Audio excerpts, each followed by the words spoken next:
Michelle Creek came down and did an interview about the tax increase. Tax increase.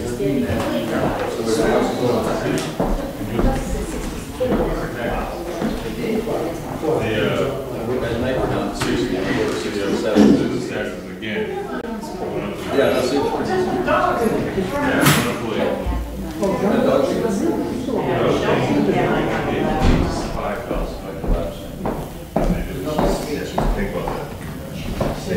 She now selected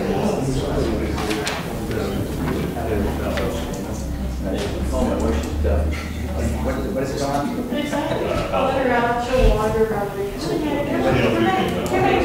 said, I told that. well, she is. One's 9. We got those for. The other guy was, he's like terrible. Yeah, he's 4 years.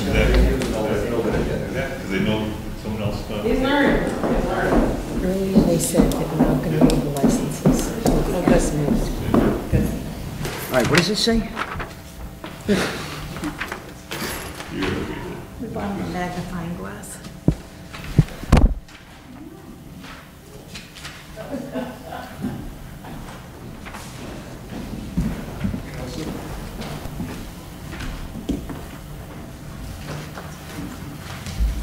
Welcome back into public session. Let's do public comment first. Anybody from the public have anything they want to come up and say? John? Yeah.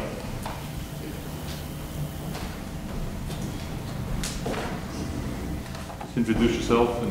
I'm John Schlichte, 58 Central Street, West Boylston.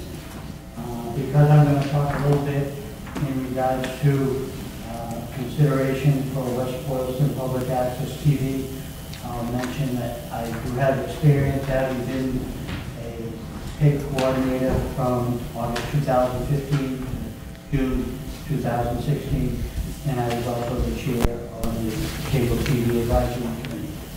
I appreciate this opportunity to speak with you. I will try to be brief for that purpose. I've written myself a little script which I will try to stick to. Okay? I want to talk at tonight's Board of Selectmen meeting in 3 primary areas. 2 intended to be positive or helpful, and 1 common expressing a concern. I will try to be brief. First, on the positive side, 3 items. 1, I want to acknowledge appreciation for the prompt replies to recent requests for public information. I made a couple of requests, and in all cases, I got the information I requested in a timely manner. Despite some concerns, I want to acknowledge that I have seen improvement in West Boylston Public Access TV since July. I also wish to acknowledge that the town administrator is the one who put forth a reorganization plan in hopes of improving West Boylston Public Access TV and the operation of the peg board.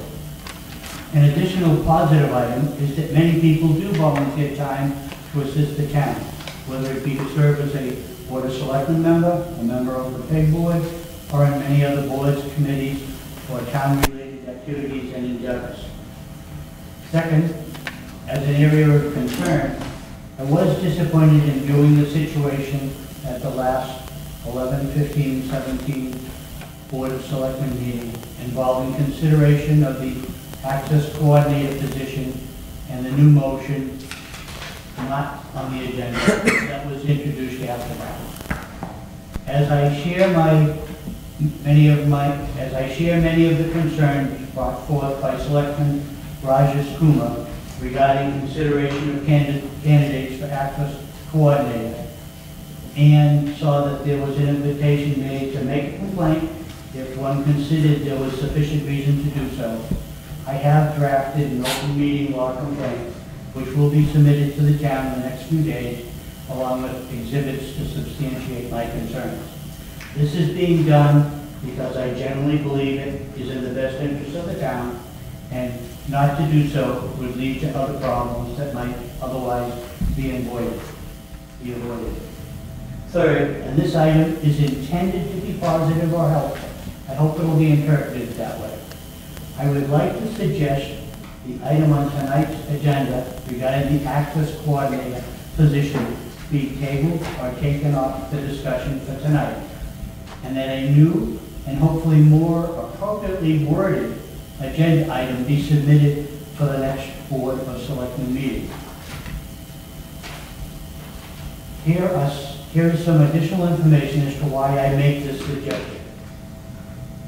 There may be more legal ways, or at least less controversial ways, to accomplish your objective, if that primarily involves providing additional compensation to the person who is the current pig coordinator, while job descriptions which are inaccurate are updated, and a more appropriate, inclusive, and transparent selection process is instituted. The conflicts that exist now are multiple. Next, a new agenda item could allow consideration for a longer period to accomplish what needs to be done. Tonight's agenda is only for 3 weeks from now, and will likely be up for additional consideration very shortly if it's passed as the way it's written. If past events are a good indicator of time that will be needed to resolve peg board consideration for reorganization, this could be an extended period. Additionally, there's got to be a better way to handle what needs to be done, in my opinion. Finally, and I hope to end my public comment with this, applause now, a somewhat complicated question for you. Do you really think that you can effectively deal with tonight's agenda item as it is written regarding the access coordinator position? 2, give backdated compensation to an individual for a job for which the individual was not hired. Give compensation to an individual for a job for which you just had an 11, 15, 17 vote, 2 yes and 3 no, essentially not giving the person the job for a period for which you are now considering it on the agenda.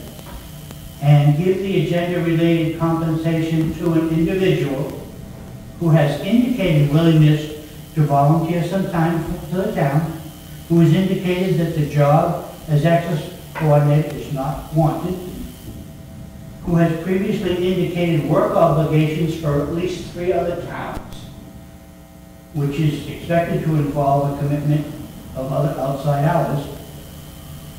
Whatever you do, I wish you luck. In my opinion, this is an unrealistic task to successfully resolve tonight without inviting, intentionally or otherwise, further scrutiny to how matters are being handled regarding West Boylston public access TV in our town. This ends my intended comments. I wish you good luck, and I'm not intending to stick around for the later debate that you may have. I sincerely wish you luck. I know you all give it your time in numerous ways. I know the intentions are good. I just cannot see, given all the different potential problems. And I gotta admit, you know, before I put down something in writing, which I've drafted on that complaint, I do my research. I've gone to the State Department website and I've looked to see what other complaints are there. To my surprise, there was something fairly similar that I found. And it led me to believe, boy, yeah, it's got to be done differently. So you will get that complaint. It is not intended to do anything other than hopefully be a long-term comment that was made to improve situations. It's my opinion. I respect you all have your opinion. I wish you luck. Thank you for the service to the town. Thank you, John. Appreciate it. All right, approval of minutes, November 7, 2017, regular session. Second. All in favor? Aye. November 15, 2017, regular session. So moved. Second. All in favor? Aye. Aye. November 15th, executive session. So moved. Second. All in favor? Aye. All right, the public hearing for the, oh, I'm sorry, come on, okay. I'll make a motion to approve the warrants as printed in the agenda.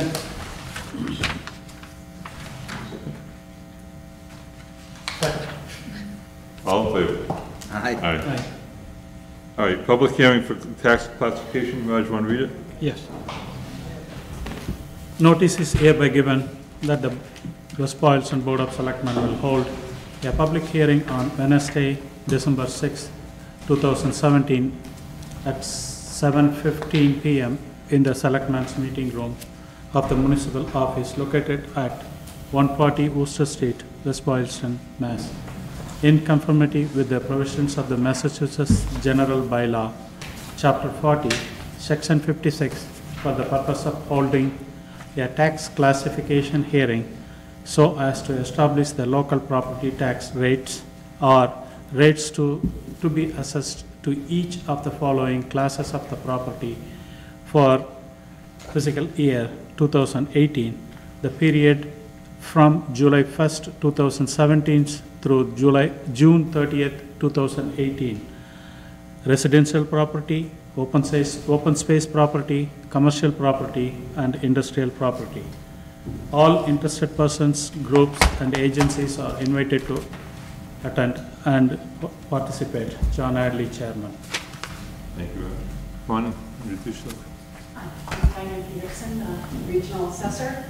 Here to walk you through the classification hearing. So you understand that you have the classification hearing document in your packets.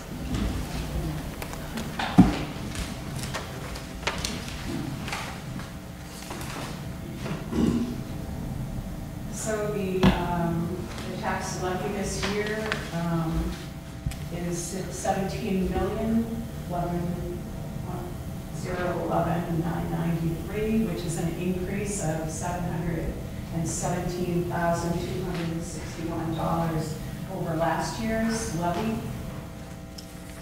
Your levy ceiling was is $22,719,07. And the new growth this year was $330,864, which was about 3 times what it was last year due to some significant construction in the town. We had a debt exclusion of $633,500. And excess levy capacity this year is $243,475.39. So as you can see from the levy limit and the amount to be raised and how that levy limit is calculated, there is that information on here, which is your last year's levy limit plus the 2.5% increase in new growth revenues, and which gives you those numbers that I just talked about. So when we talk about, we're here to decide whether you're going to set a single rate versus splitting a rate from residential and shifting anything to the commercial, industrial, and personal property. 80.65% are residential properties and 19.35 are what make up the rest of the valuation of the town.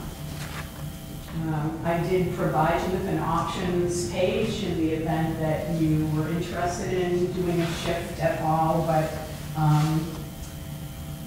really that's 19% is not a bad percentage of commercial, industrial, and personal property, especially with the percentage of commercial, industrial, and personal property taxpayers who are not West Boylston residents.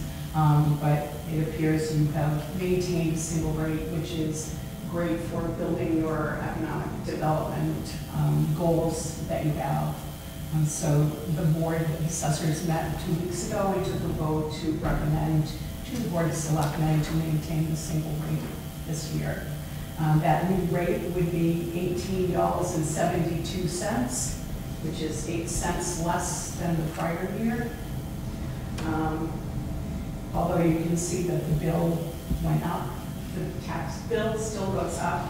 We did have valuation increases again, where the past 3, maybe almost 4 years, We're still having an increasing residential market, commercial, industrial, slight increases, but we haven't adjusted any commercial, industrial valuations this year. We typically do that in a rebound year, but this year values have gone up for your residential and condominium market, all of those properties again. So while an average bill may be a $300 increase for single-family homes, we're showing a range based on style of home, age of home, quality of home, anywhere between a $25 and a $900 increase in a tax bill. Just so that everybody is aware that it's not just $300 increase. And it gives you, again, it breaks it out between the average single-family condo and a C9 bill. And then the last page breaks out the types of property in each class, and what that valuation looks like. So, any questions? Questions from the board? I just have one. The roughly $250,000 in excess levy capacity, would we, if need be able to raise and appropriate that number later on in the year, or is that lost for this year once we set this rate? That's lost for this year. And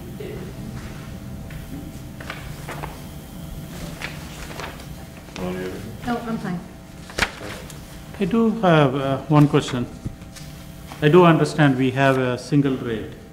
Is there a reason to have a single rate? And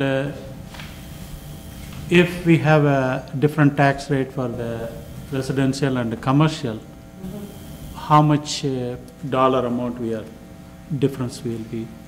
well, you can shift anywhere up to a maximum of the 1 point or 150%. That's a state guideline. I mean, that's a state law.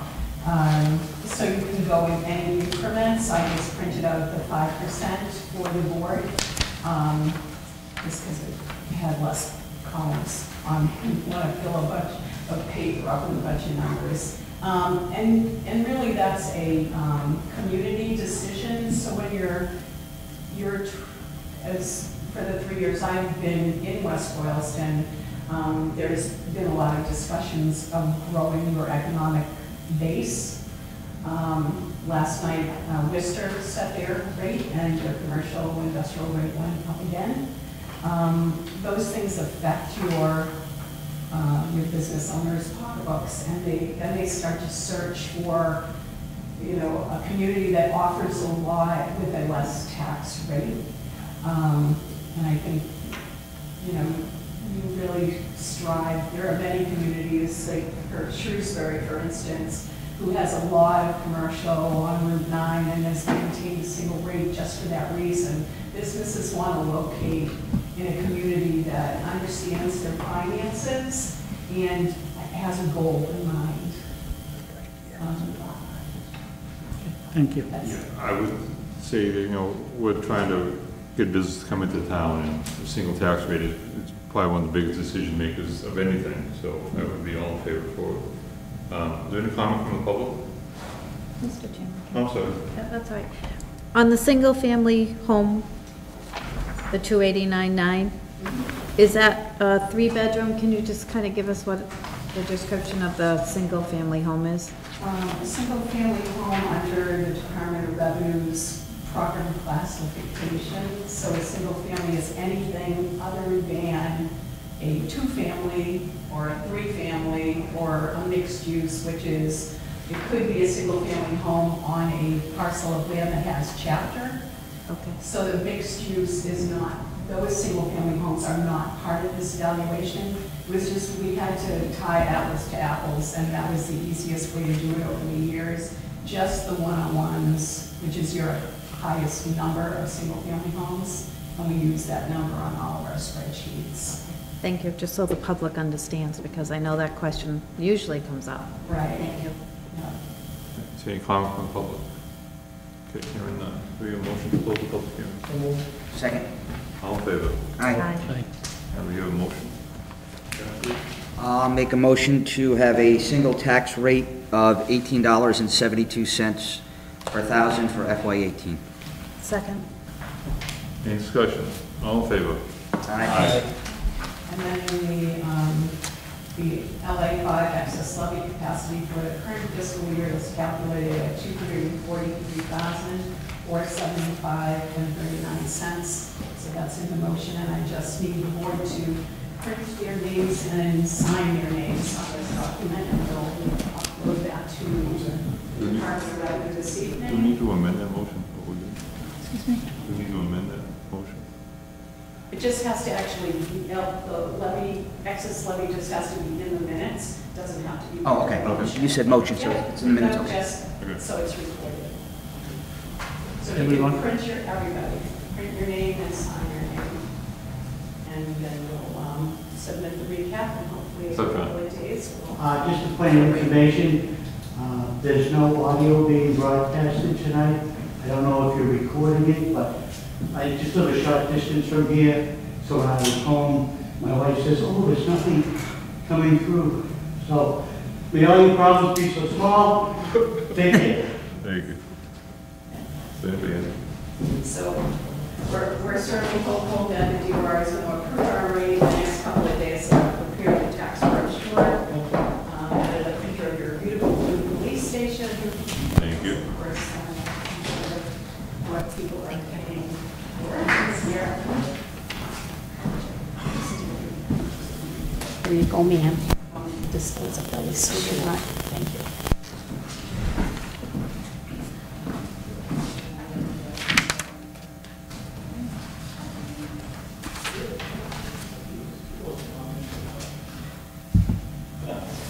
The second time, 2 weeks.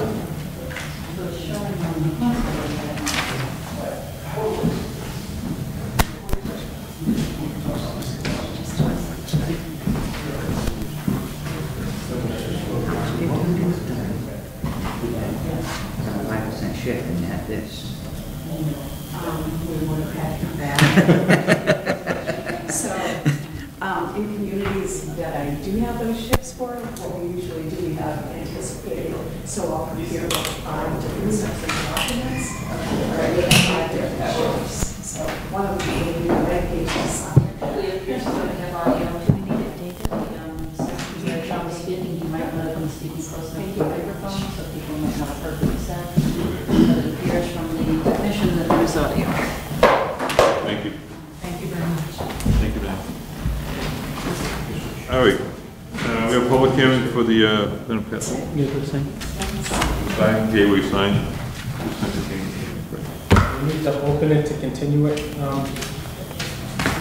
You're still open, you continued it last time.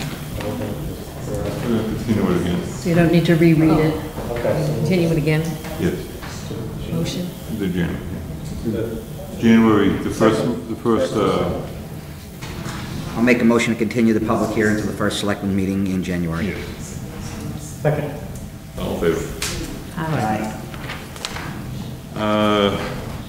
DPW Director Bush, come on up. I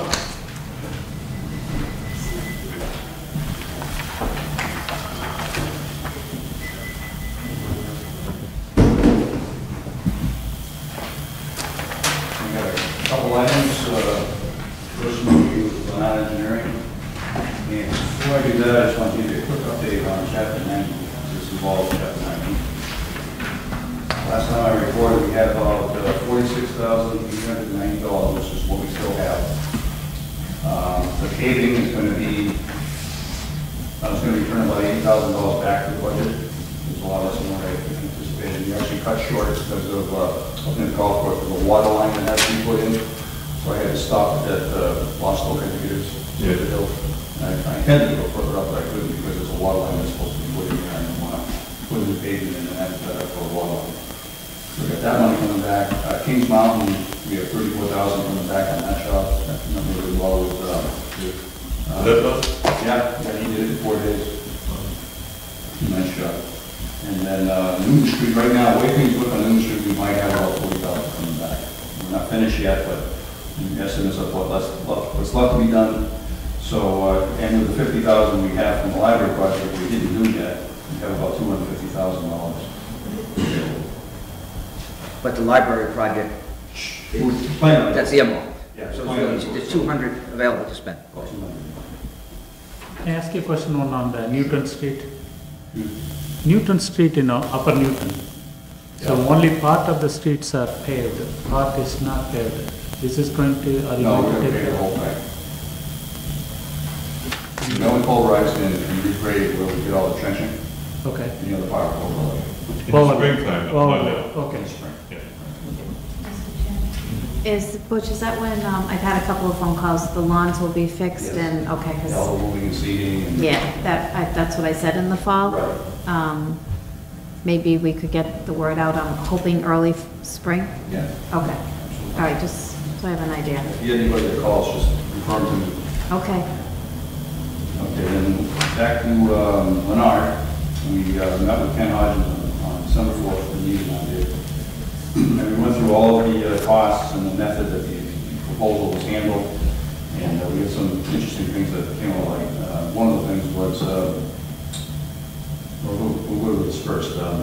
I sent Ken an email on August 7th asking him, because I got an invoice that I couldn't pay, so I sent that asking him what we needed to finish the job.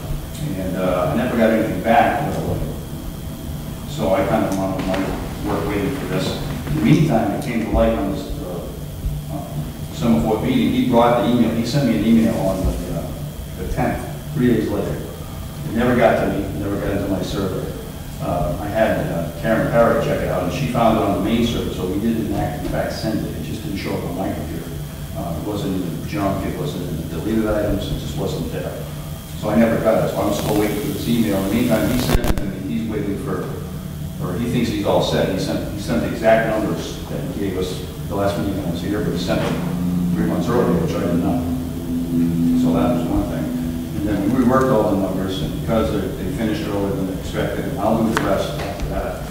Their new number is $4,332 less than the previous number that you saw last time I was here. And that number was 25,000? 28,932, and now it's 24,600. And he also said that his office never told him that the bills were getting paid. No one ever mentioned it to him, so he didn't have a reason to call me, because he thought everything was fine when he told us. And a couple of mistakes were made on the whole thing, which I'll admit I should have followed up with him sooner, not having heard from him. And he also should have called me to say, is this good enough for your proposal? I mean, we all set, and didn't want to do that, so we're kind of both at that point. And the other thing was, in regards to the sidewalk project, I just wanted to make a comment about that.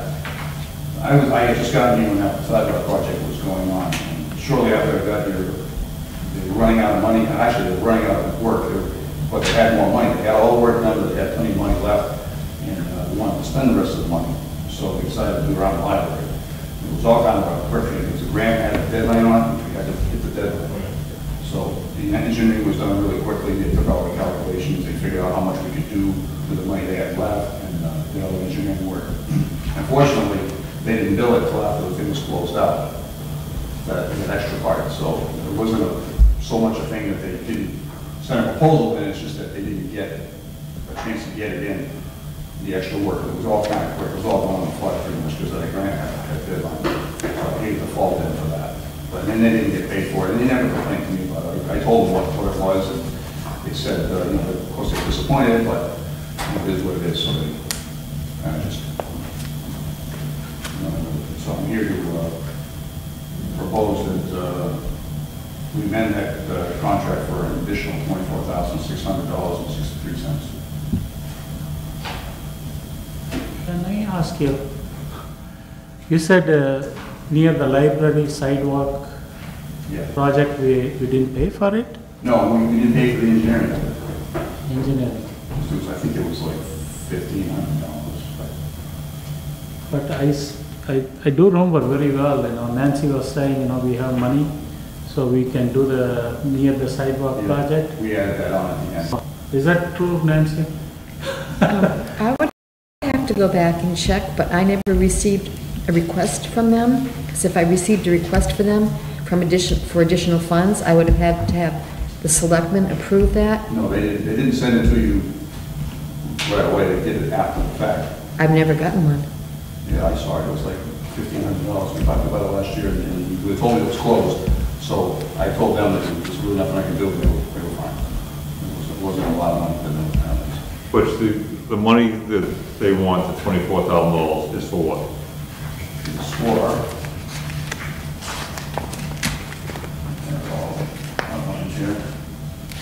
Is it the Newton Street?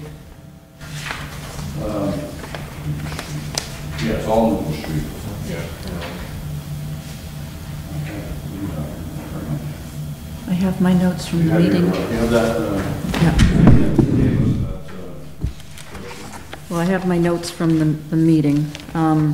Basically, what it was, once they received the green light to move ahead on this project again, they pulled out the old plans, and they ended up, because of the alignment of the utilities within the roadway, they ended up having to do was a number of additional catch basins, and there were some manholes that needed to be put into the road.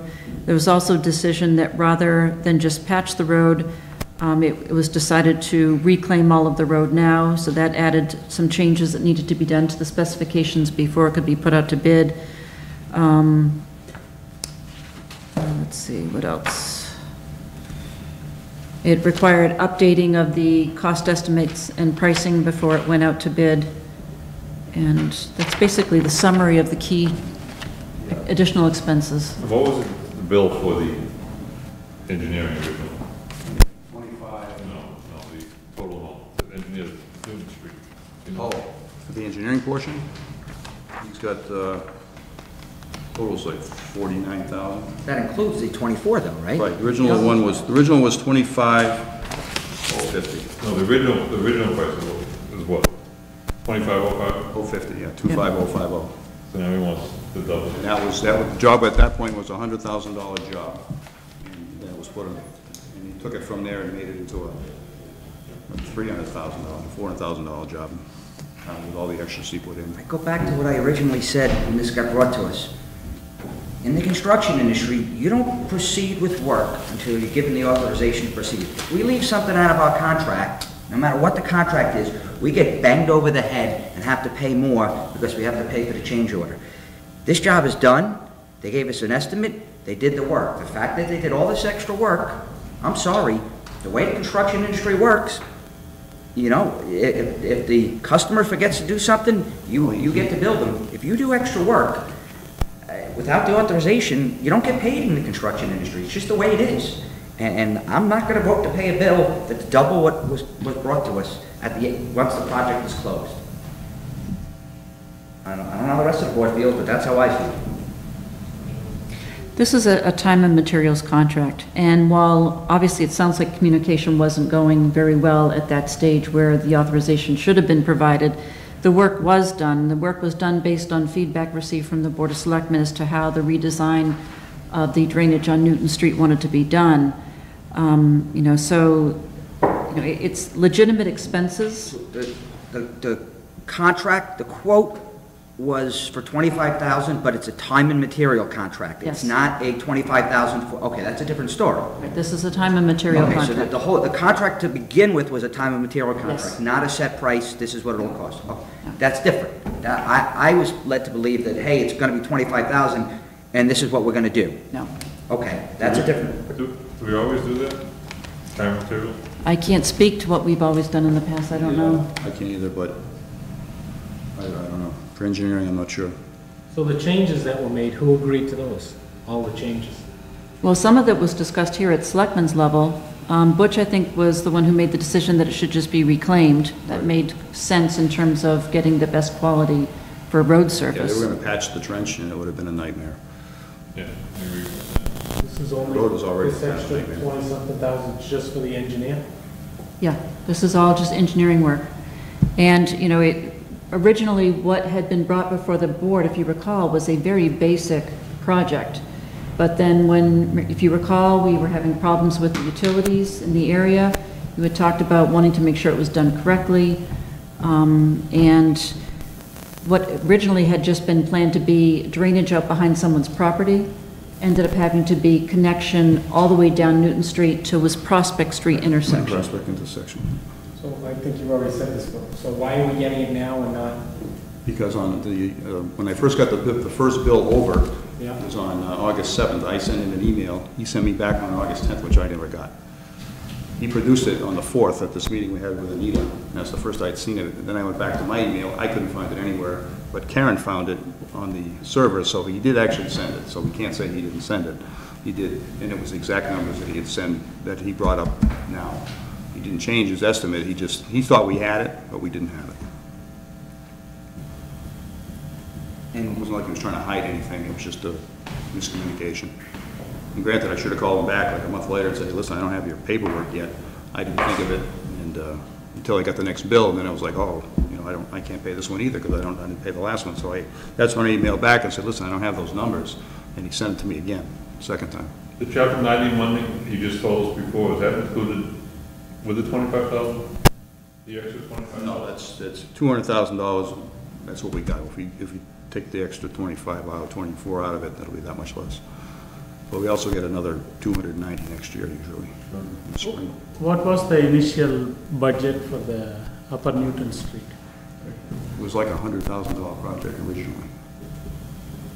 Talk about the engineering. We gave it to the contractor this time. The engineering, the first time was $25,050. So now they are coming up with another 25,000. Additional $24,000, Okay. And we tripled the size of the project. pretty much. It was, When- But When those- you do Wait a minute, these, sorry. when these are normally done, is it a percentage of the overall cost for the engineering? I know sometimes. no, it's like like Okay. I'm saying, the time and materials. I'm sure the more intricate the project is, the harder it is to, I mean, it's more money you can have in engineering. And this one, to their credit, there was a lot of drainage up there. There was drainage, there was Right. gas, there was sewer, there was water. Yeah. And they had to cross all of this stuff So that right then, email that he sent you, I think you said August 8th, 10th. 10th, was that he looking for your permission? Or I was asked he him. Looking, what were those two? I'm kind of confused. Was Well, I got a bill in for a couple $1,000s. Yeah. And I couldn't pay it because I didn't have enough money left in the Chapter 90. So I Okay. sent him an email saying, listen, I don't have enough money in the Chapter 90. You need to give me an update as to what it's going to cost the rest of the job so that I can get more money. Okay. I can go to these guys and get more money. And that, I never got that email. That's the one you didn't get? Okay. So, but he did make an attempt. In your operations and working with him in the past, if you got that email from him, would you say, hey, you're all set? Or was it understood that he sent you the email, he doesn't hear from you? There really is no past with me and him. I mean, I had the sidewalk job we did kind of the same way, where I said, you know, we need to get these sidewalks done quick, because Albert, we don't want him to pull out, because if he pulls out, then you gotta pay another mobilization fee, so they rushed to get all their engineering done, so Albert could just move right over to the library. It was kind of all verbal. And I've dealt with them outside of this company, outside of the town, and they've always been an upright company. I've never heard anything bad about them. So we don't have any capacity as the DPW director, but in your dealings in the past, in your other positions, personally, did you have to always go back and say, yes, this is approved, or was it, how is it? I did a lot of work for the state. Most of the work I did was for the state, and most of it's verbal. There's a lot of after-the-fact paperwork, just to keep things moving. It's not uncommon. In the future, would you do a time and material contract in, or would you do a end date? I don't end price? know. I don't know if you could get it any other way. I don't know if many engineering companies would want to dive into something like that without a time and materials. I think you can do it as a basic contract, but do it as a not to exceed, and any additional costs above that would have to be negotiated and done as an addendum to the contract. That's what I'd like to see in the future. Maybe something like that. Yeah, I'll definitely Yeah. promise. Okay. So what is the board? Well, I think if you had brought this to us in August, or if you had heard about it in August, this would not even be an issue. No, I think, And we would have said, yeah, we have to finish because this. the numbers are the same as they We were have to then. do it the right way. We have to. And I think they're not trying to gouge us in any way. In fact, they were $9,000 under on Malden Street on the engineering costs, so. Do we want to make a motion? I'll make a motion to approve it. I'll second it. paying them the additional 20. 24 and change. Or 663? Yeah, 24,663 cents. Any discussion? And I will, All in favor? I'll get a amendment over, get it to John to sign. Yep, it will require a new additional authorization for the Chapter 90 funds. And now I have a sewer abatement request. Do I need, do I put her name? I'm just talking about the We request. just use location. Okay, it's over Angel Brook Drive. It's 116 Angel Brook, and the woman, did you have a copy of this? Okay, so you saw what she wrote. Actually, it's, You can barely read it. Can't Okay, read she it. says, I left the water, the outdoor water faucet on a little when I shut the water off for the winter. When I turned the water back on in the spring, I forgot to shut/close the faucet off. It was leaking for a long time before I remembered. So I looked at the past history, and for the past quarter, 4 quarters, she was at $96, roughly $95. And, but the last 3 years, she had some as high as $174, $156, $155, $140, $161. So the 200 that she sent in that she says is really high, was really not that bad, I didn't think. And plus the policy, the way I read it, doesn't really talk about owner error as such. So I'm recommending that we don't pay it. Policy talks about maybe a broken meter or something like that, something you can substantiate, but this is kind of one of those things where I have no way of telling if this really happened or didn't happen. Not that I would question her, but it's just, there's no way to really substantiate the claim. And she's looking for 200, but if you averaged out her monthly bill, Well, it depends on how far you go back. If I go back 4 quarters, Yeah. then she's only $95. okay. But it's your choice, this is my opinion. How much money she's asking for? She didn't say, but I think she's looking to get back to like around the $95 mark where she could go on for 200. But So that's she's probably it. looking for 100. Again, this is an error, right? Human error. Yes, So can you consider? that's your choice.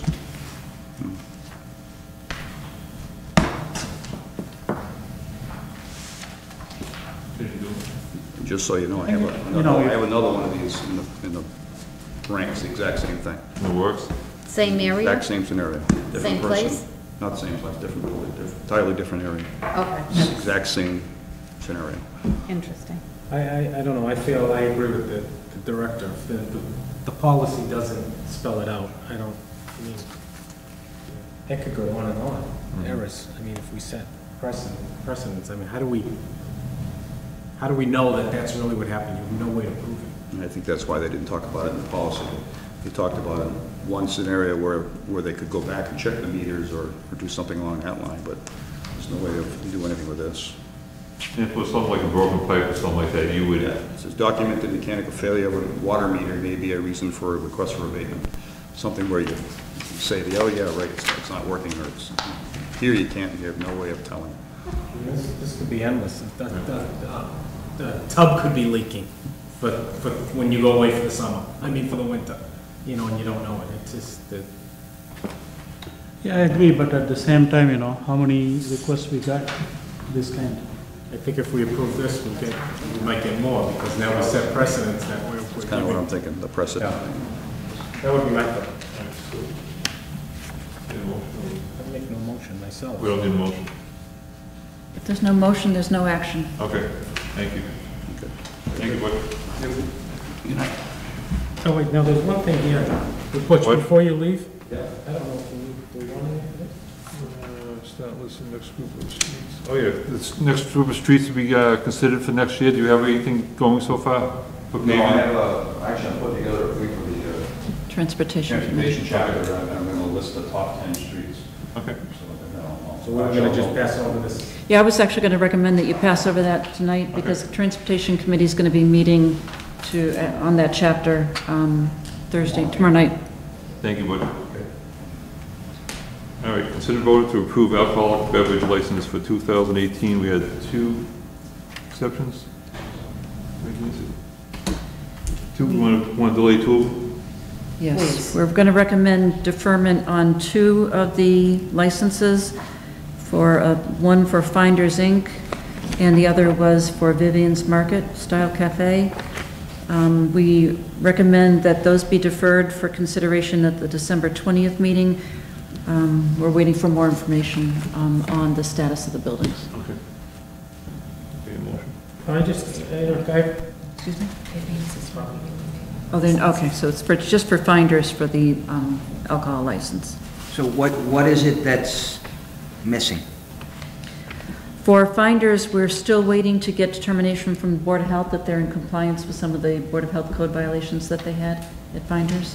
Board of Health isn't meeting until December 13th. So what about Vivian? What happened to that, Nancy? They are not renewing their license. Their alcohol license. We will be Yes. talking about them as a business license. and I asked in the past about water and electric, I believe. If we could look into those before we give licenses, was that done or? That was not done. So is it a board wish to have us check with? I think so. I know they're not directly town, but they are. I disagree. I just think we're here to do the licenses, and those are other areas that are separate. Well, we check, who do we check? We check with police, fire, DPW, and that covers sewers, the treasurer collector, the town clerk, the building inspector, Board of Health. And fire. police and fire, yep. So I think those other two should be part of it. So we could be giving a business license that hasn't paid their water or electric bills for months. That's, And also to add to Chris' comment, what about all the zoning violation? Is there any zoning violations on these businesses? There is information in your packet from the planning board. And my understanding is the planning board is working with the building inspector. So we are not, this board has nothing to do with the zoning violations when renewing the contract or renewing the business licenses. My understanding is that the building inspector is working on these. That is the building inspector and the planning board getting together. So even if the business has a violation, you can give the permit? That's my question. Yes. Personally, I'm not here to put anybody out of business. And I saw that list of zoning violations. Some of them are going back 10 years. I'm not about to tell a business that's been in business for 10 years, you've got a 10-year zoning violation. You had, and I'm using 10, some of them more. You had a license renewed 9 times, and now all of a sudden you're not getting it renewed. As far as I'm concerned, if they were issued that license and that zoning violation existed, that license is now grandfathered in my mind. I agree. If I don't disagree with the zoning. We've looked at that zoning list. I think the building inspector should try to fix those, but I do think water and electric should be part of our look. We look at every single thing else in town. I know they're a separate entity, but they're really not. If they've got outstanding bills, the residents of this town pay. I don't want to close businesses either. I just want them to make sure that if they owe taxes, we don't give them their license. If the police or fire say that they have issues, we don't give their license. I just think the water and the electric are parts of this town. But most of the time, the water and the electric go to the landowner and not the business. Right. That's my biggest concern with that. Yeah, but landowner is fine. But any of the violations are violations. The board is treating one business, one place, hey, you need to follow this rule, this rule, this rules. And one business, okay, it's okay, you can follow this, and you don't have to follow this. That's my question. That's the zoning violation. So the only place we can fix it when you issue a license, and if we don't fix here, there is no reason for the business owners to fix that, whatever that the violation they are. Again, like I said, most of the business are not the business owners. So you're saying businesses don't pay their electric bill? The owner of the property pays it? Most. most properties pay the electric bill, the property, the business would pay, depends on what kind of building, depends on what kind of building it is. Yeah, What that's you're what I'm saying. renting and depends Yeah, on it depends the if it's owner. Yeah, I know. triple net lease, depends on I the- think most of them are, so I mean, I guess if we denied it because of that, and they come and say, I don't pay it, my landlord never pays it, Yeah. that would be a different story, but I think it should be looked at least. And I've asked that. in the Maybe we past. can bring it up in the next, as part of, looking at all the businesses, we can, Well, however, I did that a year ago, I asked for this to be looked at, and it was, I said, let's talk about it, and it's never been done. Now we're back again, and we still haven't done it. well, let's put it on the agenda, so we're gonna talk about that, and some other things for businesses in the future, the next, few months, so we'll certainly talk about that.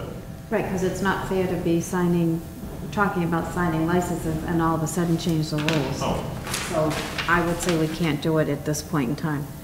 I think the same issue came last year regarding the zoning violations. it did. We said the same thing. So we are not going to hold the businesses just because of the zoning violations. So we should get rid of the entire zoning bylaw, and anybody can build any buildings. No, Raj, because these businesses were approved. The planning board said, yes, you can issue these guys a license. The licenses were issued, and now all of a sudden, I'm being told, oh, but there's no as-bills, there's no this, there's no that. Well, why did you say that you were in full compliance, and why did we issue the license in the first place? So this is the error of a building inspector. Error of the building inspector. An error of the The zoning inspector. as-built, the planning board wait for the as-built.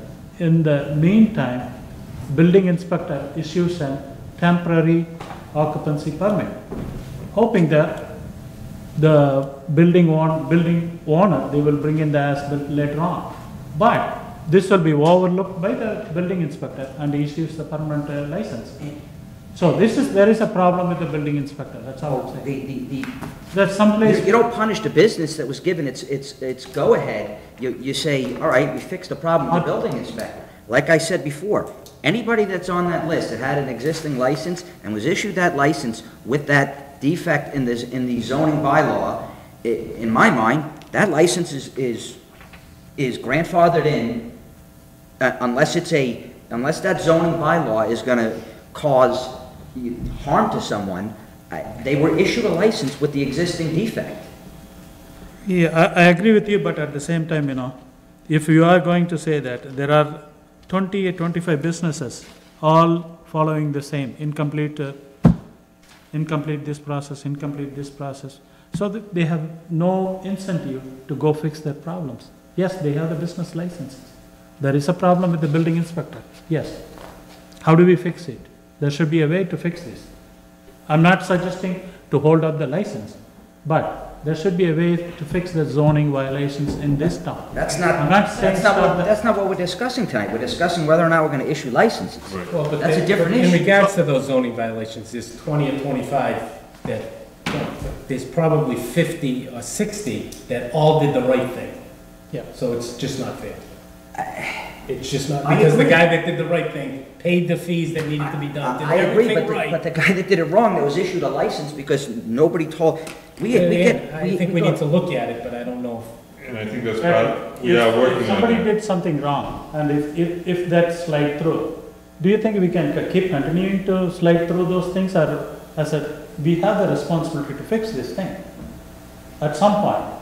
I'm not saying, we have to, this matters came in last year, same issue. We said, we shouldn't be stopping this just for the zoning violation. I'm not stopping this, but at the same time, there should be a solution to fix this.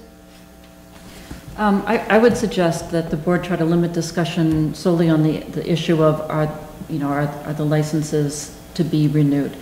There is already ongoing discussion about some issues with not our current building inspector, but past building inspectors in terms of what was done properly, what might not have been done properly, and as a result, you're seeing situations that have been lingering unresolved for 10 years or so. And we're not going to solve that tonight in this discussion, but it is a discussion that needs to continue. We've established a new venue to do that. Matter of fact, I think the next meeting of this group is Monday night at 6 o'clock, where we're intended to look at these issues of how did these problems arise in the first place, and what can we do to prevent them from happening in the future? And then the next step of that will be to, is there any resolve for those issues that appear to be unresolvable? We might end up having to speak to town council to determine a way to resolve those issues that are long-standing. So I would just ask that, definitely it's something that does need to be discussed, but if possible, I think it'd be better to defer that discussion to another evening. You pointed at us and said this group, what group are you talking about? There is a group of chairmen of the different land use and permitting boards that agreed to be meeting regularly or monthly, and Monday night will be their second meeting. And they're working as chairmen to try to identify these issues and see if there's ways that we can resolve them. It's the second meeting. The discussion's going to continue on. Any potential action will go back to the individual boards to be discussed and approved. So I think that they're taking appropriate action by recognizing that these exist, and they're trying to work toward finding a resolve to it. But in terms of your actions tonight, I think you need to recognize that that's happening separately. And what is it that you feel comfortable doing tonight on these licenses? Yeah, and again, I'll make the motion to issue the licenses as printed in the agenda, minus, is it Finders? Finders. Incorporated and Defer Vivian's? that to the December and 20th. Vivian's? Vivian's has withdrawn, they are not requesting, right. That would be my motion. I'll second it. And then just under discussion, I would ask not to hold up the licenses. I would ask that we send to the water department and the light department this list and ask them to give us any outstanding bills so we can see it, to be able to discuss it for the future. I'd ask for that. I made the motion to. This is just for liquor licenses you're talking about right now, correct? The first motion is for liquor license. Okay, thank you. Any other discussion? I do have one other question for the town administrator. So with this, all the violations, zoning violations was sent to the building inspector. Did you get any feedback from him? Yes, Regarding this? he and I have met about this list, and a lot of them are ongoing. He has sent out letters to the various different entities that are in non-compliance. Some, as I said, though, I think are so long-standing that we need to look at a way to resolve these, because, it was done, actioned by a prior building inspector, and it may have been an error of the town, and at what point does the property owner still, determine to be liable for this? That's something we're not going to answer tonight. So I would just ask that you defer that discussion to another evening. Okay, thank you. All right, any more discussion? All in favor? Aye. Consider approving renewal of 2008 business license. And Mr. Chairman, for this list, again, we would recommend that the list be approved as presented with the exception of Vivian's. We are still waiting to hear back from the fire department on the status of their inspection. So if you could defer that one to another date, perhaps on December 20th, and just approve the list with that exception. This is the common vic? Yes, common vic, yep. So I have one question. Wait, when you second. Second. Okay, So you have mentioned in the liquor license, there is an issue with the finders. So there is no issue with the finders in a business license? The issue with the finders has to do with Board of Health related. And good question. Let me just, was finders also requesting a common vic? Yes, So should they be deferred as well? I think we should hold off on that. Okay, so we'll make two exceptions to the business license list to be Finders and Vivian's. So is that all of Finders licenses, or just the machines, all that other stuff? Should that all be held? Yeah, I'll amend my motion as printed, minus all licenses to Finders and Vivian's. That would be the amendment to the motion. Okay, we had a second. Is there any other discussion? And I need, yeah, we have, Siobhan, second. Right. Second. I need to recuse myself from, all right, vote. All right, all in favor? Aye. Aye. So should we make a separate motion for auto right? Since he recused himself, or he voted? It will still carry. Okay. Let's see. Concur the hiring of Alexander Winston with the WBPA TV, grade 2, step 2, $14.75 per hour. Make a motion to approve. I'll second. Is there any discussion on that? Yes, I do. This is for the town administrator. How many production assistants we have now? What are their hours? How many hours they can work as a maximum? They cannot work more than 20 hours. I had lost track, Raj, of the number that we currently have. I believe it's 5 or 6. And the PEG board has been looking to have them be adequate in number so that based on individual schedules and availability, there will be adequate people available to handle the different boards and committee meetings that we record or do live broadcasts. Is this 20 hours or 10 hours? It is flexible. None of them reach, I mean, I do not have their payroll sheets in front of me. Perhaps that might be a question that Chris, as PEG board chair, might be able to answer better than I can. I can't answer it now, I can bring it to another meeting.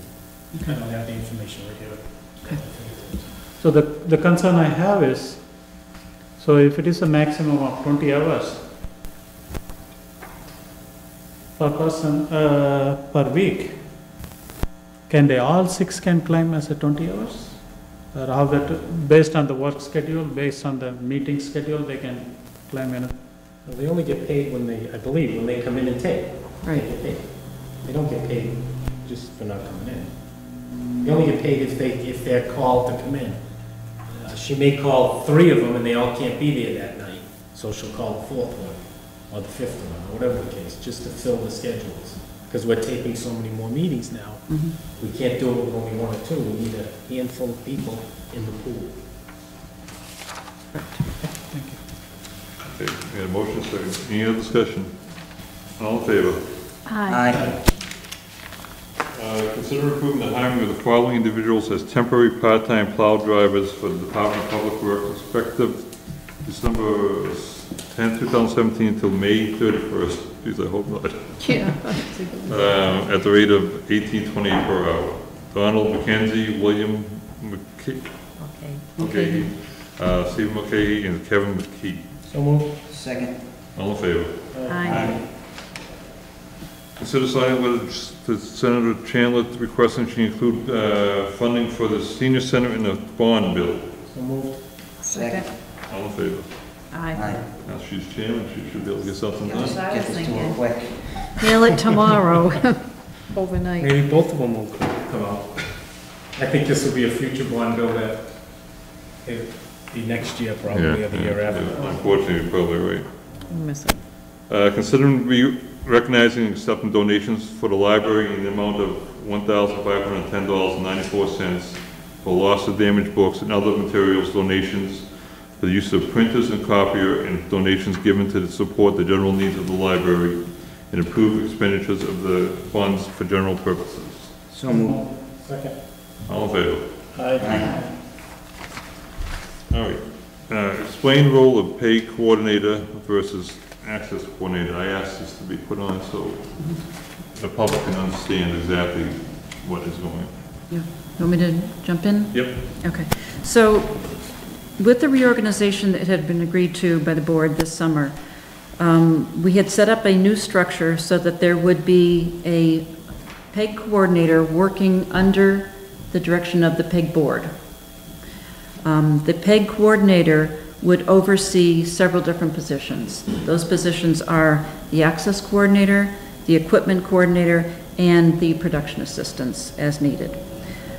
The difference between the PEG coordinator and the access coordinator is several-fold. The first is that the PEG coordinator is meant to provide the overall coordination of those different positions that I just described.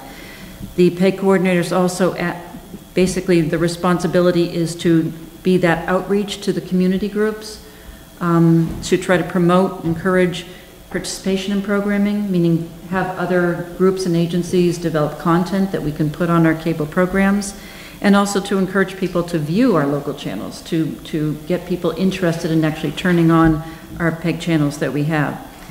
The PEG coordinator is responsible for supervising those individuals, and also to look to try to create new PEG TV programming.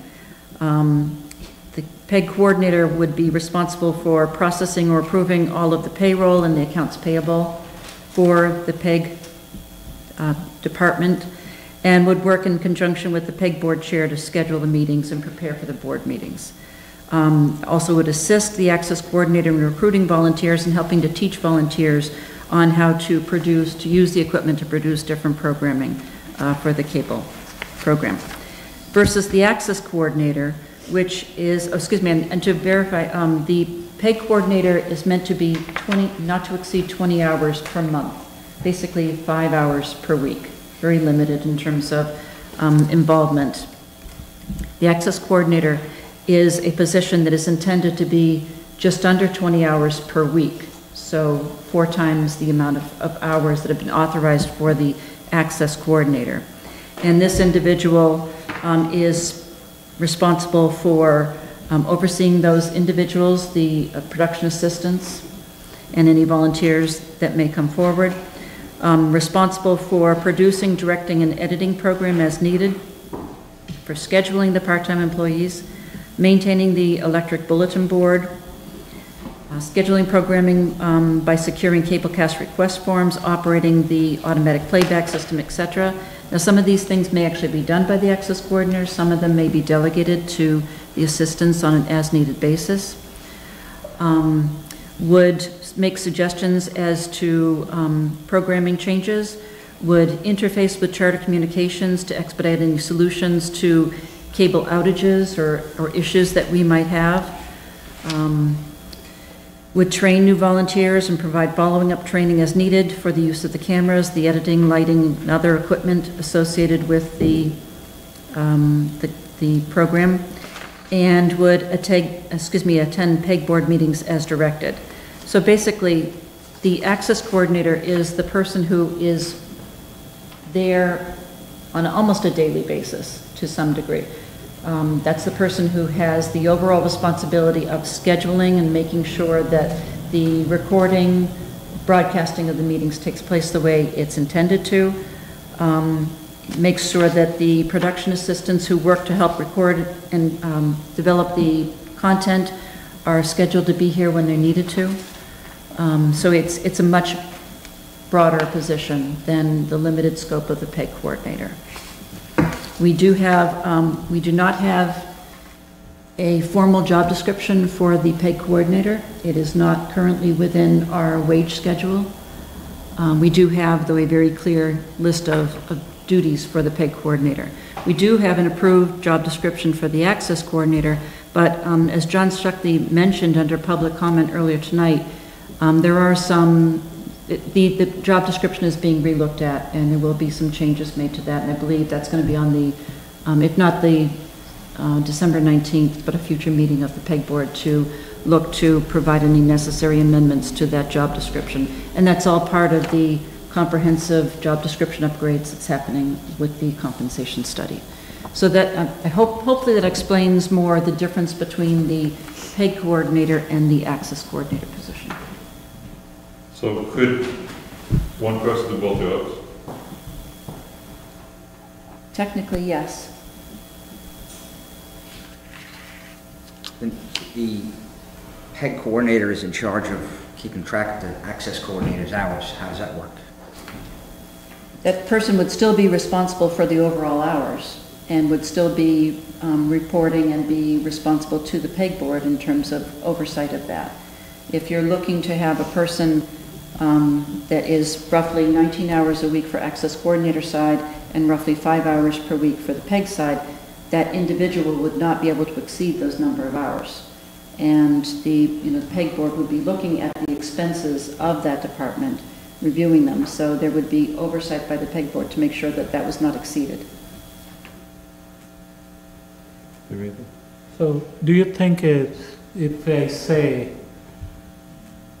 the PEG coordinator oversees the access coordinator, so if the access coordinator, he or she can make her own timesheet, if both the jobs are the same person, they can make their own timesheet, they can approve their own timesheet, that's what you are saying?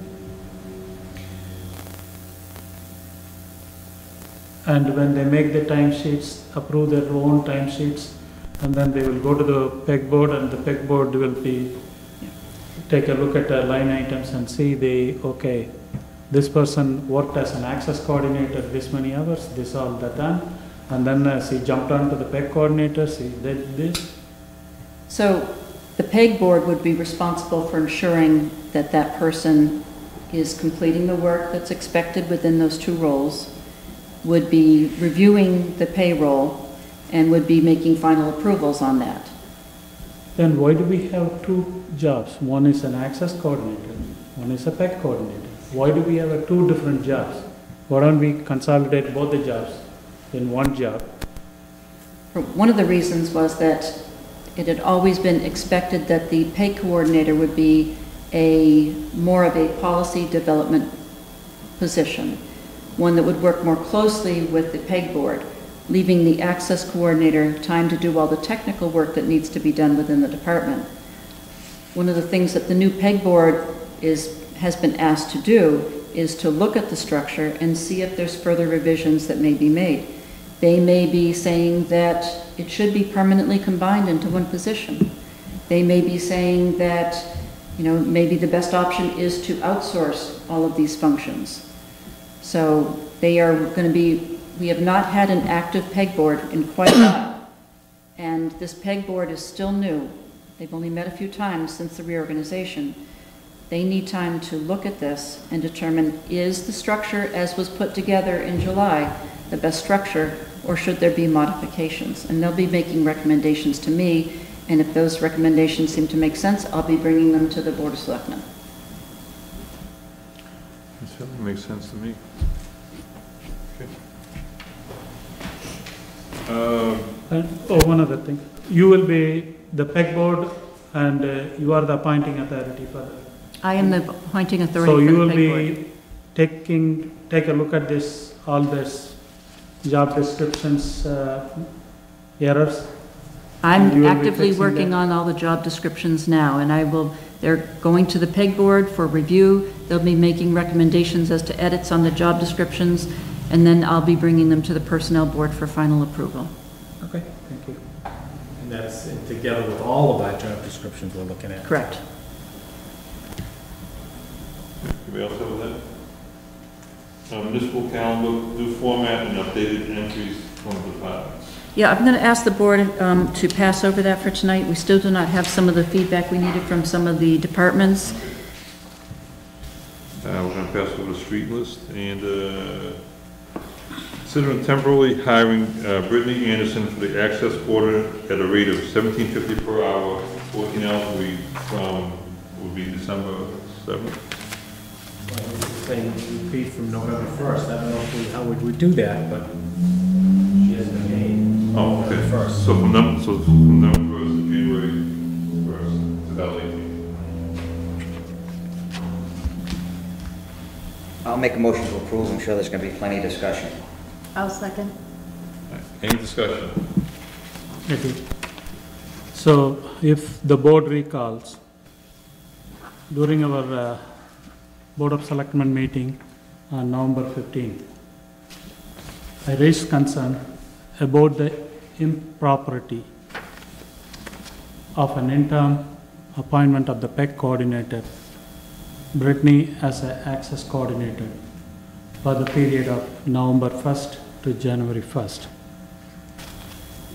The reason being, since Brittany is the current PEG coordinator, her being a candidate would create management conflict.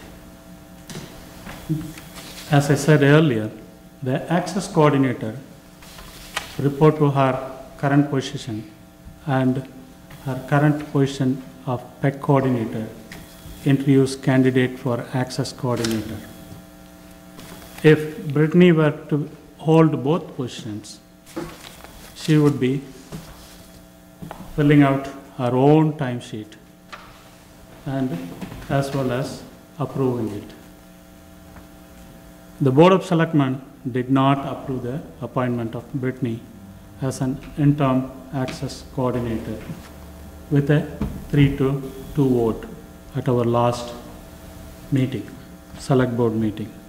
Today, for me, nothing has changed. From last meeting to this meeting, nothing has changed. For me to change my mind to re-vote on this issue. Today, the PEC board member is again requesting to appoint Brittany as an access coordinator for the same period, which is more than half is elapsed, and which the Board of Selectmen denied on November 15th. So to add to this, to my knowledge, there are 5 candidates who applied for this position over the summer when it is posted. Though there are candidates seeking this position, an interview committee has not established, to my knowledge, or nor interviews been conducted by the PEC board. Since the posting, Brittany has reported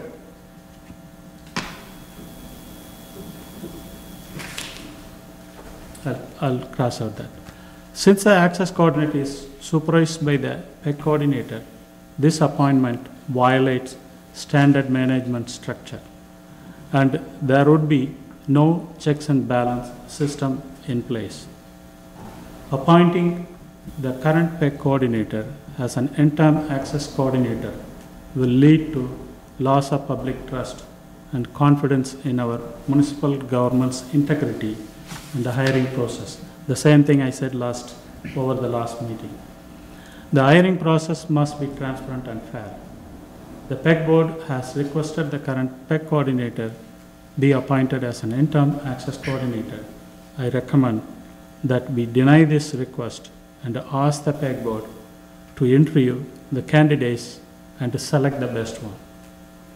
If changes are needed to employee structure, then I welcome the recommendations from the PEC board to make the improvements. Our actions should be to the best serve the townspeople of West Boylston. Approving someone to a position just because interviews have not been completed and that there are interested candidates, interested application does not show the fair and open process. So this looks to me, there are candidates available, and there is, as far as I know, to my knowledge, there is no interview process happened by a committee or a person who is not a candidate was interviewed the candidates. So just because there is no interview, do we need to have the last board meeting, there was a 3 months stipend was given for the same person. And do we need to continue this? And if we continue the interim position, how long we are going to continue? And what is the end? Do the board has any intention to interview any candidate? That's all. I can answer some of these questions if the board would like. Yes. Okay. First of all, we keep talking about supervision. That the PEC coordinator is 5 hours a week. There's no way he's gonna know what the access coordinator's doing. We need to trust, just like we trust all our employees in town. So, we're gonna get paperwork as a new peg board, we're gonna get paperwork to show what gets done. One thing that we know as this board is the town video that was done. Many hours were worked on that by the access coordinator, by Brittany. So, and then in regards to the 5 applicants, we have one gentleman that was an applicant, was just appointed to a production assistant, and he changed his, and the person, and I'd just like to add, the person that did the interview is not a candidate for the job.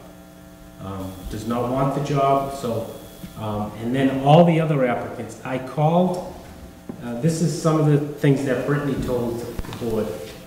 There's one gentleman that I called, the phone number I think it is, no answer, and I called the number there's 2 numbers, I tried them both, neither of them worked, no answer on both, so I don't know how to get in touch with that person.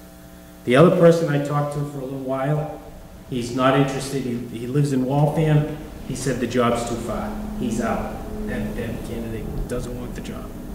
And then there's another gentleman that I talked to, who was very nice, he told me right out that he spoke with Brittany, and he told me right out, I don't want the job, I don't think I could do the job, I don't think I'm qualified for the job. But he is gonna try to work with the public access to do some videoing to help us out. So the only applicant that's left now came in on November 30th, and this gentleman will go in front of we're gonna decide how we do it at the next meeting. So that's the only applicant, but we need someone in place to run the channel until we hire somebody. Now, I don't know if our next meeting, December, we're gonna hire this person, but right now we have one applicant that came in on November 30th that we will look at. I have a question to the town administrator. Wait a minute. So, I disagree with what Rod said earlier. Things did change since the last meeting. Last meeting, I voted against Brittany because the video I saw had Brittany applying for the job and being the one that said the candidates that applied for the job were no good.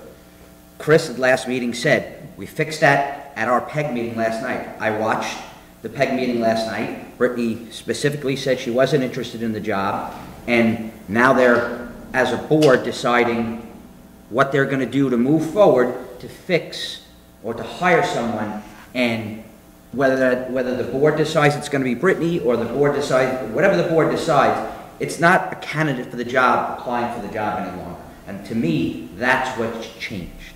so what was to select a candidate, who interviewed the candidates from the beginning? At the start of it, From the beginning?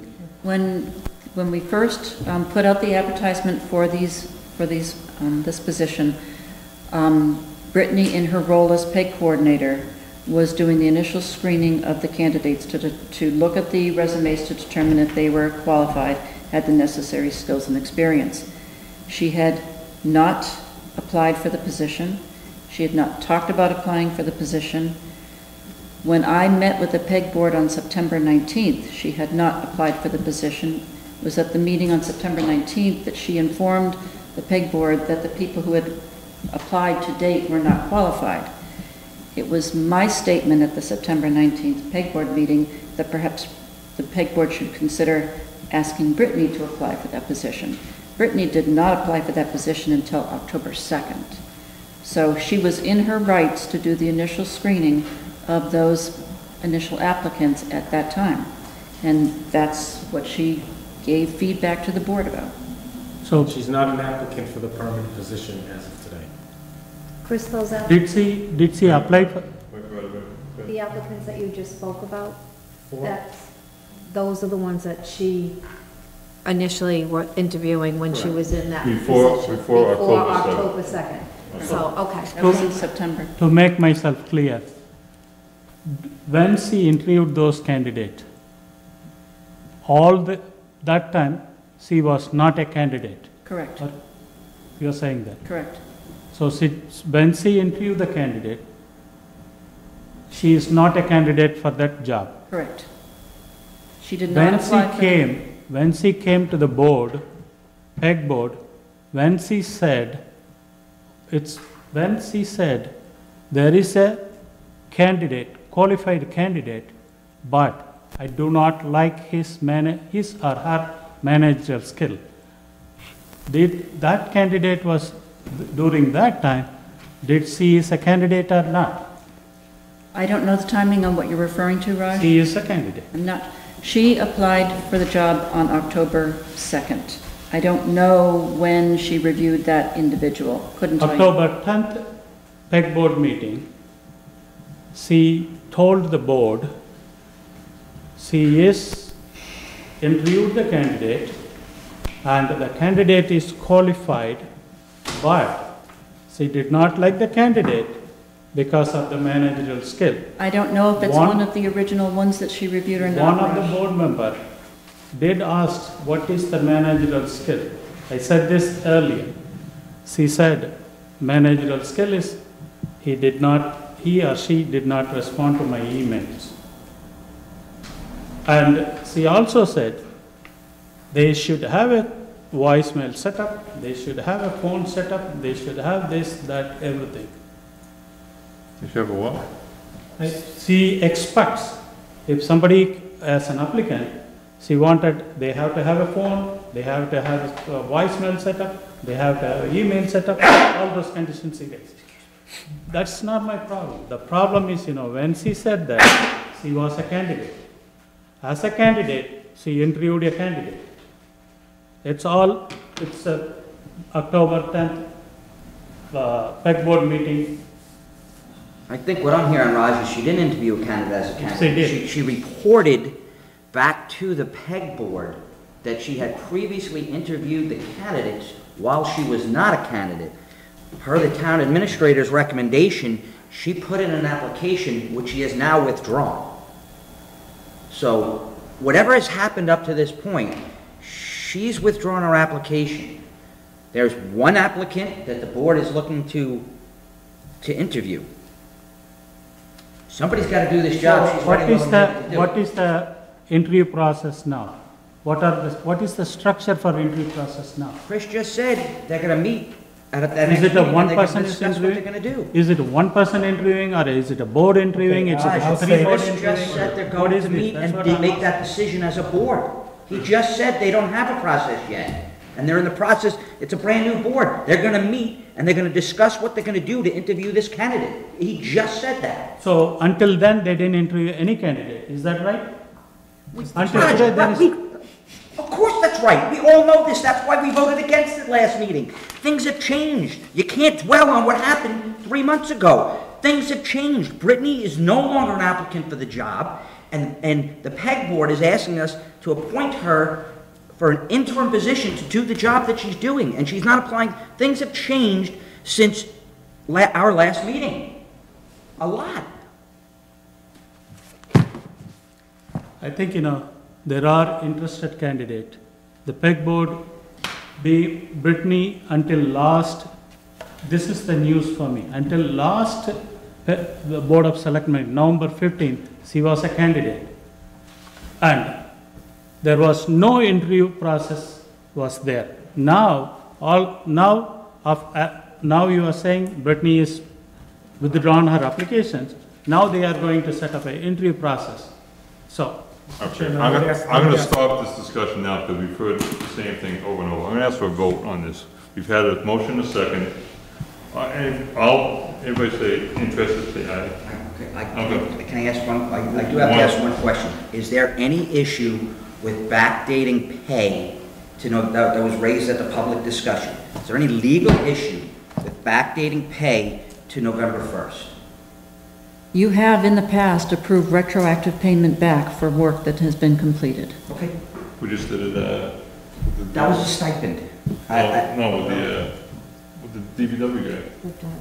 We just did with that? Well, that was a bill, I'm talking hourly rate. Okay. But if the answer is there's no legal issue, then I'm fine. Okay. All right, all in favor? Aye. Aye. Opposed?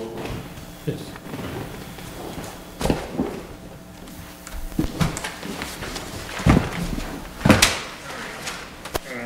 Administrative report, need it? Thank you. First thing was I wanted to give you an update on the discussion that we've had on the Route 12 intersection improvements. As you recall, the members of the Transportation Committee came forward to the board, recommended that we work with Mass Development to get two intersections of Route 12 approved to be added to the TIP list. Those were the intersection of Route 12 and 140 intersection, and the other was the intersection of Route 12 and Franklin Street. And so based on the direction to proceed given by the board, the DPW director and Rich Rydent of CMRPC, we met with the engineering staff at Mass DOT on November 28th and actually had a very good discussion about this. Mass DOT agrees something definitely needs to be done at this intersection. And after quite a lengthy conversation, we decided what we think is going to be the best way to proceed with this. Mass DOT in the past themselves had been looking at multiple options for making improvements to those intersections, and they really couldn't come up with any one easy solution. So what they're asking the town to do is to update the traffic counts at those locations so we get a better sense of what the current traffic volumes and current turns are at those two intersections, really to understand what the traffic flow is, because without that we really don't know how to provide a good solution to some of the issues. Then what they would ask the town to do is to use Chapter 90 money and hire an engineering firm to develop some conceptual designs for intersection improvements, 2 or 3, whatever is determined to be appropriate number, that can be further evaluated to see which of those conceptual designs really does solve the majority of the problems. What Mass Development feels will happen is that we'll find designs that may solve some of the problems but not all of them, and they really would like it to be a community-based discussion as well as a discussion with Mass DOT in terms of which design is the best choice to move forward with.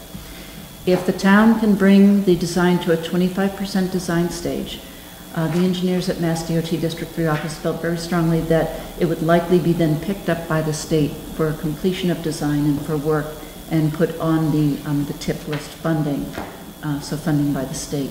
So, I was very encouraged by the conversation we had with them. They want us to have a very public discussion about this. They want to be sure that when we bring a design forward to them, that there's been enough public vetting about the options so that what we're recommending be moved forward is something that the town can stand behind. They don't want to go and spend state money, federal dollars on a project if there isn't obvious local commitment to that project. Well, these are all state roads, Route 12 and 140, right? Route 12 is a state road. And 140. 140 is a state numbered route, but we maintain it. We plow 140 all the way to both sides. They don't do any. The state doesn't do. Is that the case?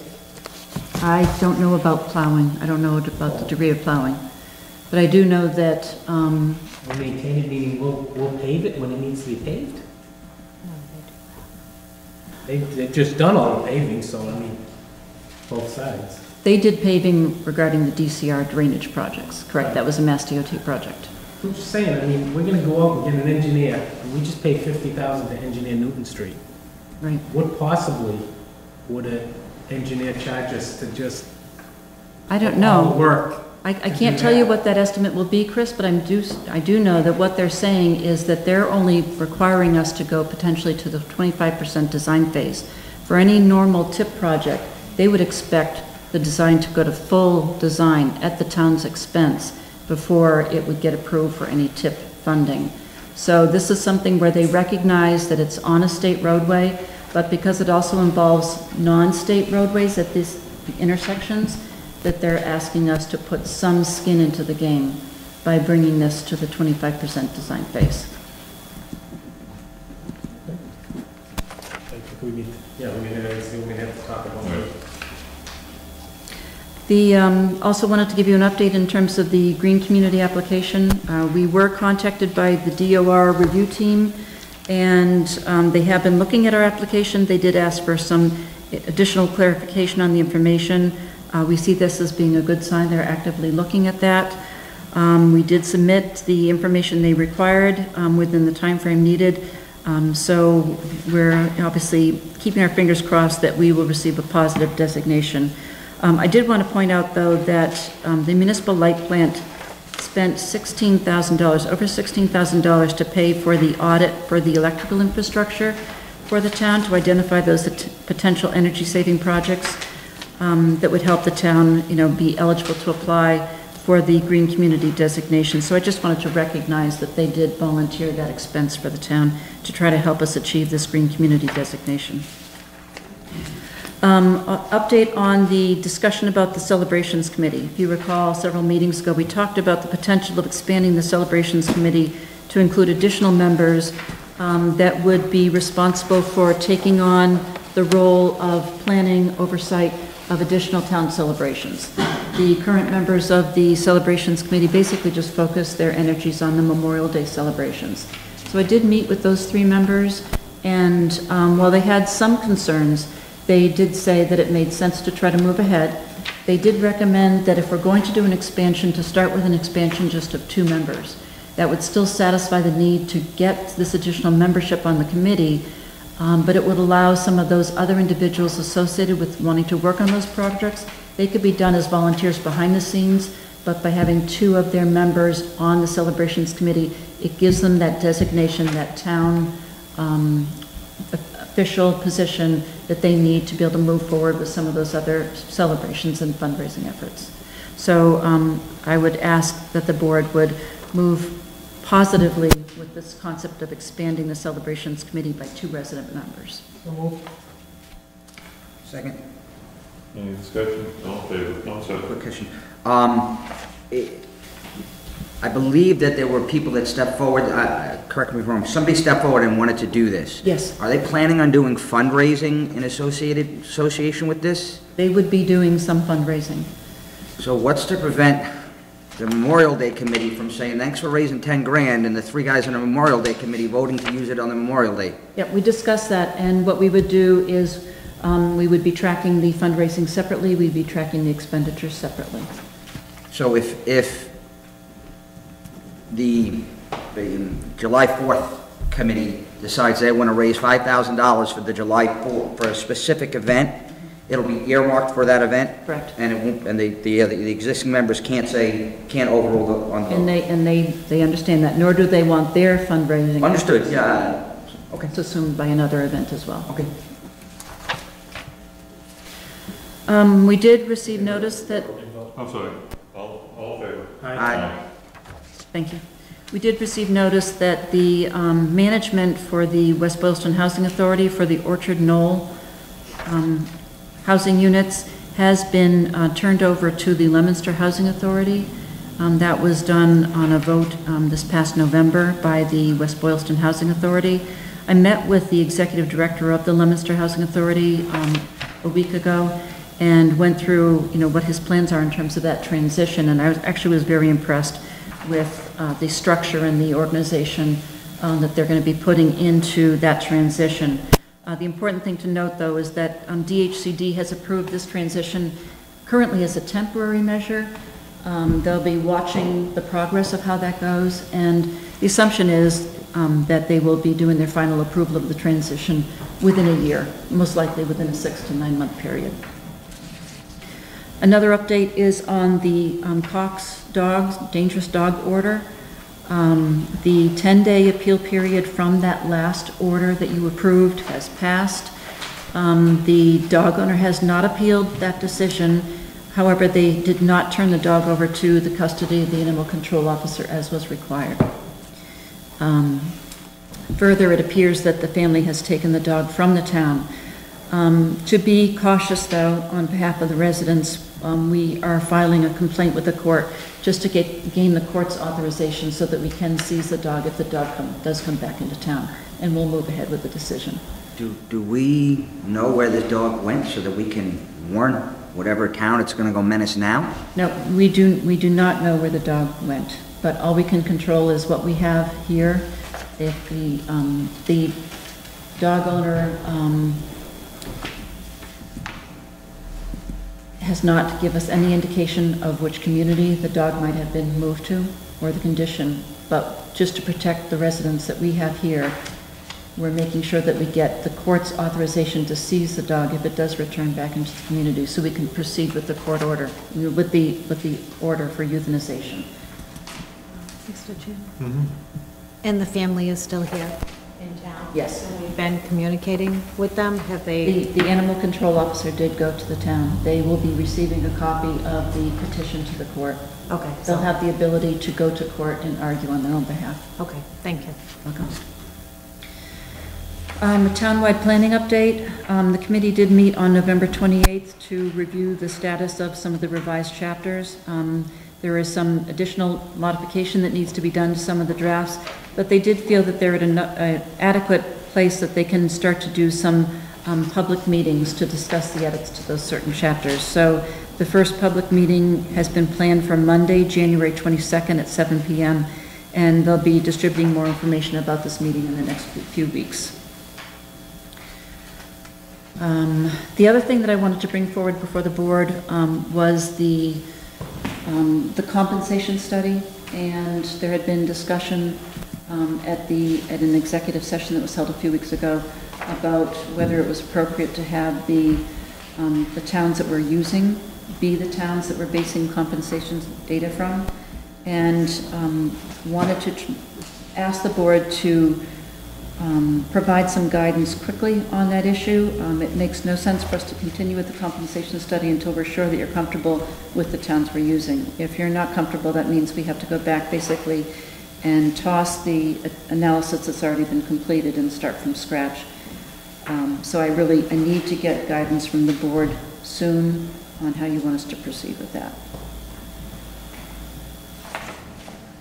And you have everybody knows what the towns they are. So you want to bring up the next discussion, next meeting? A vote, or how do you want to do it? On the 20th? Yeah. Okay, so anybody can review, and if they have anything they want to say, we can talk about it then. May I ask you one other old business? Have you had any success with the charter reps? Charter cable reps? Oh, I was actually going to be talking about that in a minute, Raj. Yeah. Mr. Chairman? Just one quick question. Anita, you're pretty well into the study already, is that correct? I feel like we're about halfway through. Okay, so if something was to change, we would be out an estimated how much longer before? Just a rough idea. At least a month, I think. Okay, thank you. Okay, on the, I had been asked to give a quick update as to where we stand with the town clerk. We do have a finalist in that position that's still under consideration and review. I will be asking the applicant to meet with various different department heads over the next few weeks, and I anticipate that I will probably have a decision at the end of next week in terms of an applicant to bring forward before the board. And then to Raj's question about the charter, I did finally hear from the new government liaison person, Anna Lucy. She says that there are no complaints on record about cable outages or picture quality over the past few months. So if people have been complaining on Facebook or other social media, they really need to understand that they should be contacting Charter before they contact anyone else.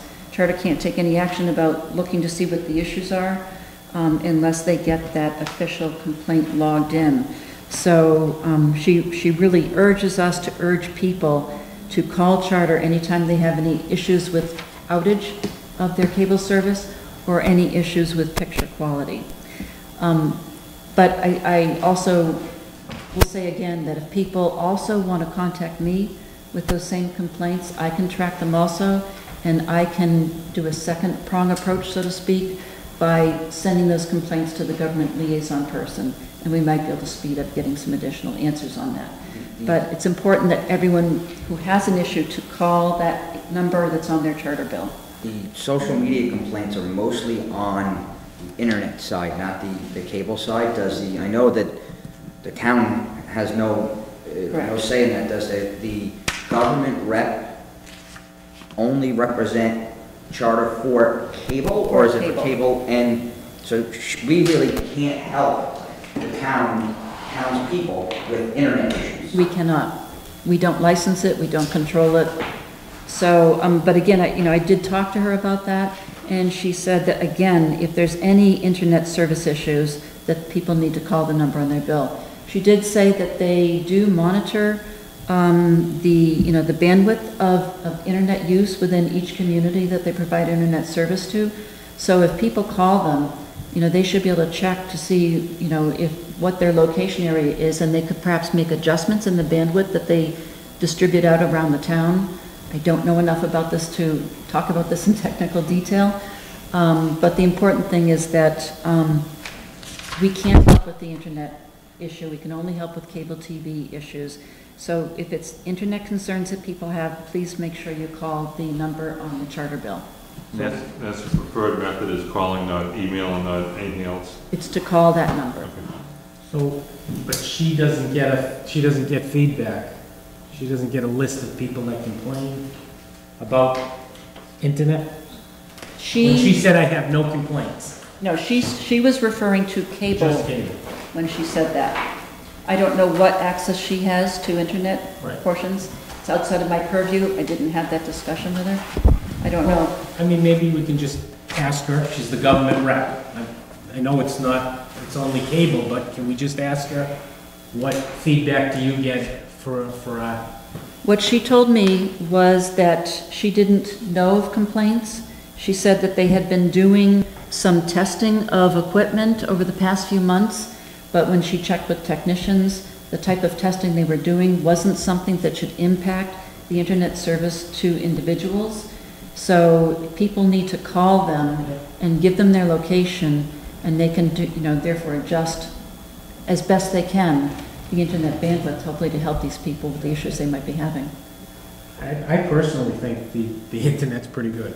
I mean, that's my thought. I mean, I don't really have much downtime, but I mean, I think if people do, they need to, there's so many things that it can be. Your wireless modem, your Wi-Fi, there's just so many issues, and it's just the cable company. So, I mean, I don't know. Call them and... You need to call them. But there's not much we can do, but call and complain, and we can, as far as internet. Correct. Right. Okay. And that's it. Thank you. Chairman, can I ask one other question? This is related to the town clerk interview process. Can you explain a little more? How is it, how many people applied for it? We have Is there had, a board to interview the candidates? we have What kind had of interview process? numerous applications come through, and we Like have, hundreds? no, I wouldn't say it's 100, I don't know. The stack is about this high, Raj, of the different applications that we've had come through. We have shortlisted a number of different candidates. Some have had town clerk experience, some have had municipal experience. Unfortunately, one of the shortlist candidates that had town clerk experience stated that she would not be willing to take the position unless she was offered more money than we are able to provide for that position, excessively more money than we would be able to provide. The other applicants with town clerk experience or municipal experience have found jobs elsewhere. They have withdrawn their names from consideration. So we are looking at a candidate right now who has excellent experience in customer service and supervisory skills, budgeting, and attention to detail. So the committee that I pulled together to help me do the second round interviews met with her last night, and 4 of the 5 individuals felt that she was an extremely strong candidate worthy of bringing forward. In order to be sure that we're doing our due diligence, I'm now having her meet with our various different department heads that she would be interacting with in her role as town clerk, and I want to get their feedback on that before I bring her forward as a final choice candidate. To follow up, how many members are there in your interview committee? We had Chris Ruccio, member of the Board of Selectmen. We had Larry Chisholm, chairman of the Personnel Board. We had Carl Harmon, who was a longtime resident member of the Conservation Commission. And in this past go-round, we also had Nancy Lucier was part of the interview team. If I could just clarify, the stack that she said like this is not that committee. It's, I don't know who brings that stack down to, Me, okay, so just you do that, yes. not anybody else? Yeah, I mean, there were many applicants who just have no qualifications whatsoever. So it's not even worth giving serious consideration to those applicants. And we quickly send them notification that thank you, but we're looking elsewhere. So that stack only brought up so far 2 people that were interviewed. It might not. There was people were that were scheduled. interviewed. There might have been more that were set to that next Correct. stage, a couple more, Right. but they backed out. So right now, only 2 have been interviewed. For the final team, Larry Chisholm and I have interviewed a number of people. Oh, so, okay, so that's. So the process was that Larry Chisholm and I would do a first-round interview to get a better sense of the individual to determine if they were worth giving second consideration. And then those who were worthy of giving second consideration were then scheduled for second-round interviews with the larger committee. Of the individuals that were scheduled for second-round committee, the majority of them have pulled out either because they were not going to be able to be offered enough money to make it worth their while, or they have found jobs elsewhere. Mr. Chairman, in the past, and I'm just curious, nothing against Mr. Ruccio, how was he chosen? Usually we're all asked and who's ever interested, and unless I miss something, that wasn't this case, or No, it's the I first specifically know? reached out to Chris when I choose my interview at team, I look to try to get representation from different bodies. There is no policy that says who I choose, or I don't even need to set up a team. I have the ability to do the interviews myself. But the process that I have chosen since I've taken this job, and it worked extremely well for the DPW director hiring, was that I would take individuals from different groups in town, depending on who that individual would be, the types of officials that individual would be acting with. I would reach out and ask that person if they were interested in being part of that team. I think, maybe when we go from elected to appointed, we have numerous times told the town that we will keep this process. They did ask us. So how do you going to do the interview process? How do you be impartial in interviewing candidate? Those things. I think, we have to be very careful in this. Interviewing, selecting candidate for a town clerk. I'm not sure what you're inferring, Roger. You're saying that this process has not been objective and neutral? No, I'm not saying that, but we should have a board, interview the board, the candidates, and it has to be bit transparent. That's all I'm saying. This is an appointment that's made by the town administrator. That Agreed. gives the town administrator ability and bandwidth to determine the process that's appropriate. I've set a protocol already in place that was well accepted for the DPW director position. I'm using the exact same process again here for this hiring process. Thank you. That's it? All right. You got anything else? No, that's it. Just update, our next meeting is next Wednesday at 7 o'clock, and we're talking about the senior center. We're hoping to get into final designs and go out to bid pretty soon. Appointments and resignations. Concurrence on the reappointment of Kate Ivers to the Facilities Implementation and Strategic Planning Committee effective January 1st, 2018 until April 30th, 2020. So move. Second. All in favor? Aye. Concurrence on the appointment of Barbara Marge, Council on Agent, effective December 8, 2017, for a term to expire April 30, 2018. Can't stay away. So moved. Second. All in favor? Aye. Acknowledge resignation of Sheila Hardigan, longtime member of the Board of Health. I'm sure she did a great job for the town. Thank you. Meeting invitation announcements, January 24, 2018, 7 p.m. Public hearing on the application of Westland Circle Extension Definitive Design Plan, Board comments by January 19, 2018. This is one that the town did not choose to purchase a property up on Westland Circle. This is a planning board site Yeah. review Yeah, it hearing. doesn't say, it's the planning board public hearing. Yeah. Site review hearing. Right. Future agenda items, Ms. Monson? I'm wondering if we could review the flag at half-mast policy. We've had some people recently in the town who maybe didn't serve on a board, and it's been brought to my attention to ask if we can review that. All right, Chris? All set. Motion? Make a motion to adjourn? Second. All in favor? Aye. Thank you.